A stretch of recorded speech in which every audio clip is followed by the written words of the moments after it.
Chapter 39 of The Holiest of All by Andrew Murray. Chapter 39. The High Priest Learning Obedience. Hebrews chapter 5 verses 7 and 8.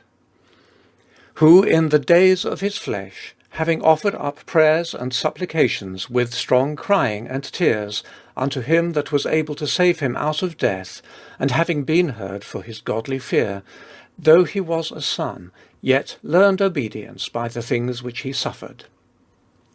We have already noticed with what persistence the writer has sought to impress upon us the intense reality of Christ's humanity, his being made like unto his brethren, his partaking of flesh and blood in like manner as ourselves, his being tempted in all things like as we are. In the opening verses of our chapter he has again set before us the true high priest, himself compassed with weaknesses. He now once more returns to the subject. In verse 6 he has already quoted the promise in regard to the order of Melchizedek as the text of his father teaching, but feels himself urged to interpose and, before repeating the quotation in verse 11, still more fully to unfold what the full meaning is of the blessed humiliation of the Son of God. He leads us in spirit down into Gethsemane, and speaks of the wondrous mystery of the agony there, as the last stage in the preparation and the perfecting of our high priest for the work he came to do. Let us enter this holy place with hearts bowed under a consciousness of our ignorance, but thirsting to know something more of the great mystery of godliness, the Son of God become flesh for us. Who in the days of his flesh. The word flesh points to human nature in the weakness which is the mark of its fallen state. When Jesus said to his disciples in that dark night, "Watch and pray, the spirit is willing but the flesh is weak," he spoke from personal experience. He had felt that it was not enough to have a right purpose, but that, unless the weakness of the flesh were upheld, or rather overcome, by power received in prayer from above, that weakness would so easily enter into temptation and become sin. The days of his flesh, encompassed with its weaknesses, were to him a terrible reality. It was not to yield to this that he watched and prayed. Who in the days of his flesh, having offered up prayers and supplications with strong crying and tears unto him that was able to save him out of death, and having been heard for his godly fear, having gained the strength to surrender his will and fully accept the Father's will, and the renewed assurance that he would be saved and raised out of it, though he was a son, the form of the expression implies that no one would have expected from the Son of God what is now to be said, yet learned obedience by the things which he suffered. Gethsemane was the training school where our high priest, made like to us in all things, learnt his last and most difficult lesson of obedience through what he suffered. Though he was a son, as the Son of God come from heaven, one would say that there could be no thought of his learning obedience. But so real was his emptying himself of his life in glory, and so complete his entrance into all the conditions and likeness of our nature, that he did indeed need to learn obedience.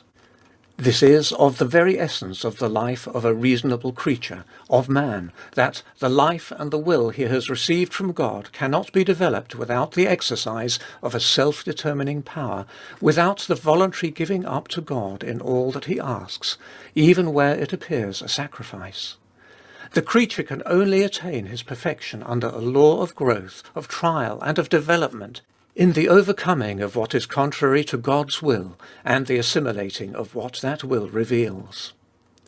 Of Jesus it is written, "The child grew and waxed strong, becoming full of wisdom." What is true of his childhood is true of his maturer years. At each stage of life he had to meet temptation and overcome it. Out of each victory he came with his will strengthened, and his power over the weakness of the flesh and the danger of yielding to its desire for earthly good or its fear of temporal evil increased.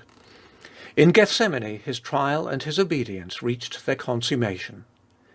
He learned obedience by the things which he suffered. Suffering is something unnatural, the fruit of sin. God has made us for joy. He created us not only with the capacity, but the power of happiness, so that every breath and every healthy movement should be enjoyment.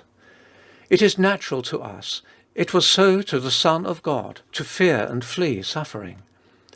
In this desire there is nothing sinful. It only becomes sinful where God would have us submit and suffer, and we refuse. This was the temptation of the power of darkness in Gethsemane, for Jesus to refuse the cup. In his prayers and supplications, with strong crying and tears, Jesus maintained his allegiance to God's will. In wrestlings and bloody sweat, he became obedient unto death, even the death of the cross. The deepest suffering taught him the highest lesson of obedience. When he had yielded his will and his life, his obedience was complete, and he himself was perfected for evermore. This is our high priest. He knows what the weakness of the flesh is. He knows what it costs to conquer it, and how little we are able to do it. He lives in heaven, able to succour us, sympathizing with our weaknesses, bearing gently with the ignorant and erring, a high priest on the throne, that we may boldly draw nigh to find grace for timely help. He lives in heaven and in our heart to impart to us his own spirit of obedience, so that his priesthood may bring us into the full enjoyment of all he himself has and is. Heard for his godly fear. How it becomes me then to pray in humble, holy reverence, that I may pray in his spirit, and be heard too for his godly fear. This was the very spirit of his prayer and obedience. He learned obedience through suffering. Learn to look upon and to welcome all suffering as God's message to teach obedience. He learned obedience. This was the path in which Christ was trained for his priesthood. This is the spirit and the power that fitted him for the throne of glory, the spirit and the power which alone can lift us there, the spirit and the power which our great high priest can impart to us. Obedience is of the very essence of salvation.